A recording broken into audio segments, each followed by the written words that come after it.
Welcome to this deep dive. We're getting this to you just in time for the holidays, and I'm so excited to dig into something that might be especially relevant as, the twinkling lights and festive music start to pop up everywhere, Yeah. dealing with seasonal affective disorder Yeah. or SAD on top of all the usual holiday stress. It's fascinating how this time of year can be so joyful for some and so Mhm. challenging for others. Yeah. And understanding the science behind SAD can really help us navigate those challenges. Absolutely. That's exactly why we are diving into Edith Cosgrove's book, Finding Light, today.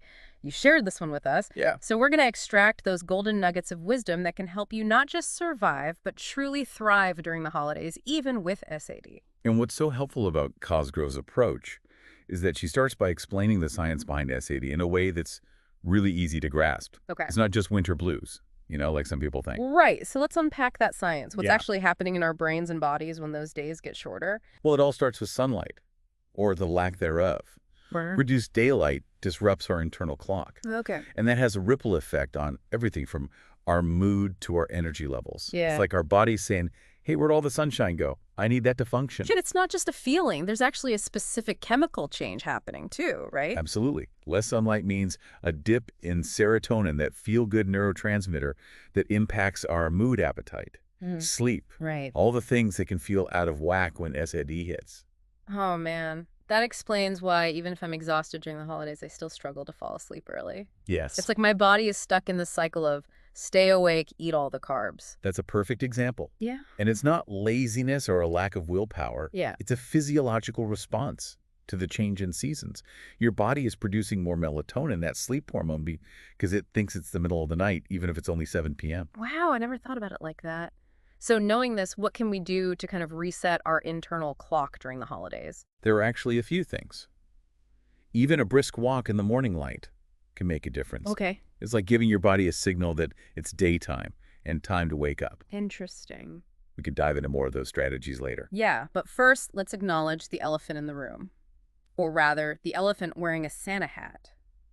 The holidays themselves, Right. while they're a joyful time for many parties, those gatherings, to-do lists, and expectations Yeah. can be especially hard for someone dealing with SAD, right? That's an important point. It's like adding another layer of stress on top of what's already a challenging time. Yeah. So before we even dive into coping strategies, it's crucial to be self-aware. Oh, okay. Are you feeling the typical holiday stress, or could SAD be playing a role too? So we need to be able to distinguish between, I have to go to another holiday party, and those deeper feelings of fatigue, Yes. irritability, or low motivation. Sure. That might be signs of SAD. Exactly. Cosgrove does a great job of listing common SAD symptoms in the book. Right. But the key is to tune into your own experience. Right. What are you noticing about your energy levels? Yeah. Your sleep patterns, your mood? And I imagine those holiday gatherings, while fun for some, Right. can be especially triggering for someone with SAD. Yeah. The pressure to be merry and bright when you're feeling anything but. Yes. And that pressure to keep up appearances can be exhausting. Think about those triggers. What situations tend to make your anxiety spike? Right. What expectations feel particularly heavy? Knowing this can help you plan accordingly. So even those seemingly fun activities like decorating the house or Yeah. attending a holiday party can feel overwhelming. They absolutely can.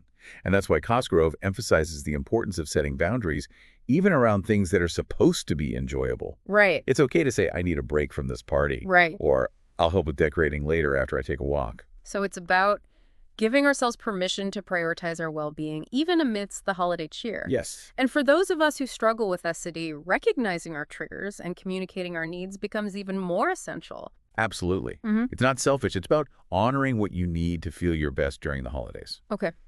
So we've talked about the science behind SAD and the added challenges of the holiday season, but I'm curious about the holiday stress that affects everyone, SAD or not. Right?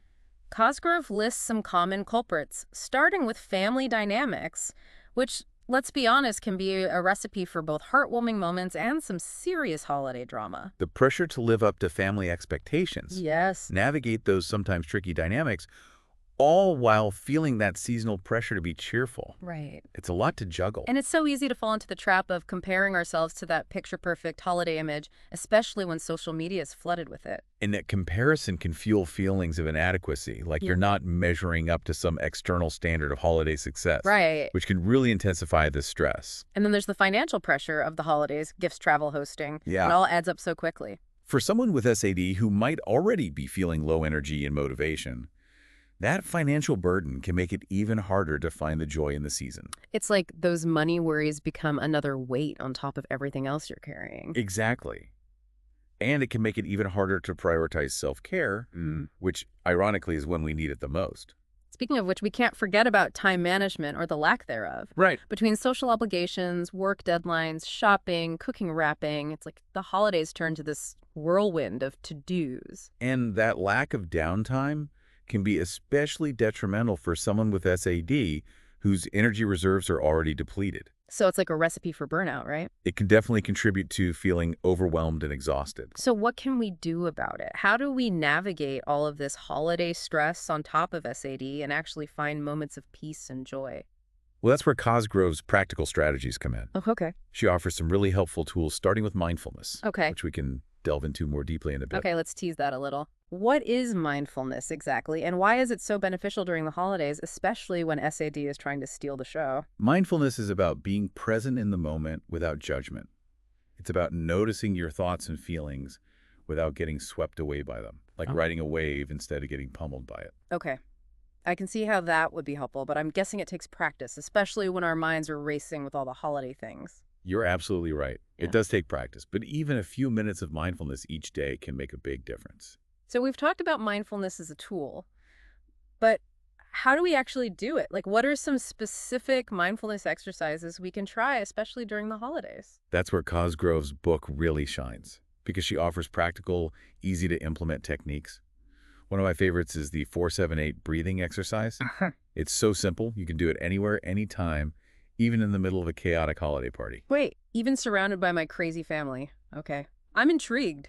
How does it work? It's all about the numbers. Inhale deeply through your nose for a count of 4. Hold your breath for 7, and exhale slowly through your mouth for 8. Repeat that a few times, and you'll be amazed at how quickly it can calm your nervous system. It's like a mini vacation for your mind. Right. That's definitely going on my holiday survival list. It's a great one to have in your back pocket. And if you want to go a little deeper, Cosgrove also recommends diaphragmatic breathing, which involves engaging your diaphragm, the muscle that sits below your lungs. Okay, I'm picturing this. So instead of my chest rising and falling, it's more like my belly is expanding with each breath. Exactly. Imagine you're inflating a balloon in your belly with each breath. This type of breathing helps activate your body's calming response and gets more oxygen to your brain. So it's like a double whammy of relaxation and energy boosting. Yes. And this is something we can do before a stressful family event Absolutely. or any time we're feeling anxious. It's a great way to center yourself and manage those holiday jitters. This is making me think about all those guided meditations I've heard about but never actually tried. Does Cosgrove talk about those too? She does. Yeah. And there's so many amazing free resources online, from apps to YouTube videos that offer guided meditations specifically for the holidays. Oh, wow. You can find ones for managing family stress, cultivating gratitude, finding moments of peace amidst the chaos, you name it. Ooh, a guided meditation for dealing with Aunt Carol's passive-aggressive comments about my outfit. I'm downloading that one right now. That's the spirit. And speaking of finding the good, another powerful practice Cosgrove highlights is gratitude. Okay. Yes. It's so easy to focus on what's stressing us out during the holidays, but shifting our attention to what we appreciate. That's a game changer. But how do we actually do that when we're feeling overwhelmed and maybe even a little bit bah humbug? It starts with small, intentional moments. Instead of dwelling on the long to-do list or that awkward family interaction, take a moment to savor your morning coffee. Appreciate the warmth of your home, or simply acknowledge the good things in your life. So it's about consciously finding those bright spots, even amidst the holiday frenzy. Exactly. And it doesn't have to be a big formal thing. You can make it a daily ritual, like writing down 3 things you're grateful for each morning. Or you can even turn it into a family activity. Ooh, I love that. We could do a gratitude jar where everyone writes down something good that happened that day, and then we read them aloud at dinner. That's a wonderful idea. And it's a great way to shift the energy and focus on the positive, even when things feel challenging.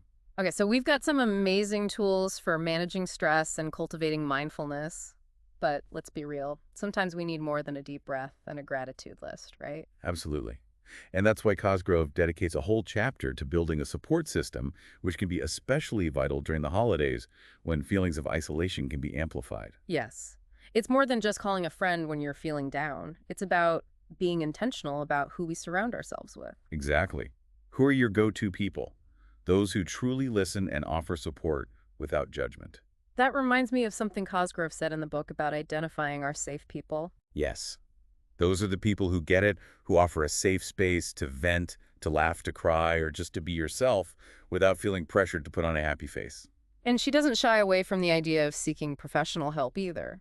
It's so important to remember that seeing a therapist, joining a support group, or even just talking to a trusted professional is a sign of strength, not weakness. Especially if you're really struggling with SA. Absolutely. It's about acknowledging that we don't have to go through this alone. And she mentioned some other community resources too, right? She does SAD support groups either online or in person, can provide a sense of connection and shared experience, which can be so powerful when you're feeling isolated. And even something like volunteering can be incredibly beneficial. It gets you out of your own head, connects you with others, and that feeling of helping someone else can be a real mood booster. Okay, so we've covered a lot of ground here, understanding SAD, managing stress mindfulness techniques, building a support system. But I'm curious, how do we actually bring more joy into the holidays, especially when SAD is trying to cast a shadow over everything? That's where the idea of reframing our holiday traditions comes in. What truly brings you joy?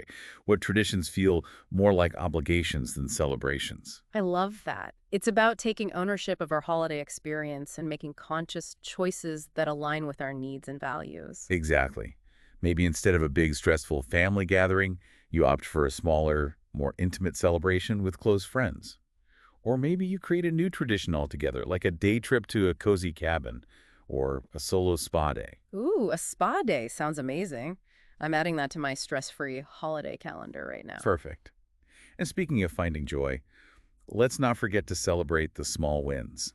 Those little moments of happiness that happen throughout the season, even when SAD is trying to dim the lights. Like that first sip of hot cocoa on a snowy day or snuggling up by the fire with a good book. Those Yes. little moments can make a big difference. Absolutely. Notice those moments, acknowledge them, savor them. It's about building positive momentum, even if it's just one small joy at a time. I love that. It's like creating a string of twinkle lights throughout the holiday season, even when it feels a little dark. You know, it's so easy to get caught up in the whirlwind of the holidays and just forget to pause and reflect. Right. But I love that Cosgrove encourages us to see this time of year, Yeah. not as a hurdle to overcome, but as an opportunity for growth. It's about asking ourselves, what worked well this year? What coping strategies did I find helpful? What brought me joy and what felt draining? And how can we take those lessons and apply them to next year? It's like giving ourselves a gift, the gift of a less stressful, more fulfilling holiday season. And a great way to do that is to set some intentions for next year while those reflections are fresh in our minds. What kind of experience do we want to create for ourselves and our loved ones? What boundaries do we need to set? What self-care practices do we want to prioritize? Ooh, I love that. It's like writing our own holiday wish list, but instead of material things, it's all about creating a holiday experience that truly aligns with our values and well-being. Exactly. And it doesn't have to be a big, overwhelming list. Even one small intention can make a difference. So maybe my intention for next year is to schedule at least 30 minutes of me time every day, even if it's just a quiet walk or a hot bath. Or maybe it's to have an honest conversation with my family about my needs and limits. Those are both fantastic intentions. Mm. And remember, it's about progress, not perfection. Mm. There will be times when you slip up or things don't go according to plan, but that's okay. The important thing is to keep coming back to those intentions and to keep prioritizing your well-being. This has been such an insightful deep dive. It's so easy to get caught up in the have-tos of the holidays, but I feel like Cosgrove's book and our conversation today have really highlighted the importance of empowerment. It's about recognizing that we have choices, even when SA or holiday stress feels overwhelming. We have the power to create a holiday experience that works for us. We can set boundaries, prioritize self-care, communicate our needs, and focus on those traditions and activities that truly bring us joy. And we can reach out for support when we need it. Whether it's from loved ones, a therapist, a support group, or even just a kind stranger, there's help available. So as we wrap up this deep dive, here's a final thought-provoking question for you to ponder. Knowing what you know now, what's one small change you can make to your holiday plans that would bring you more joy or peace? It could be anything from setting aside 15 minutes each day for a quiet walk in nature to saying no to an event that feels overwhelming. It doesn't have to be a huge overhaul, just a small step in the direction of a brighter, more fulfilling holiday season. And remember, this was just a deep dive into the highlights of Finding Light. We encourage you to explore the book further for more in-depth guidance from Edith Cosgrove. She really offers a wealth of knowledge and practical strategies for navigating the holidays with or without SAD. We hope this deep dive has equipped you with some helpful tools and a fresh perspective as you head into the holiday season. Remember, you've got this. You can not only get through the holidays, but actually enjoy them, even with SAD.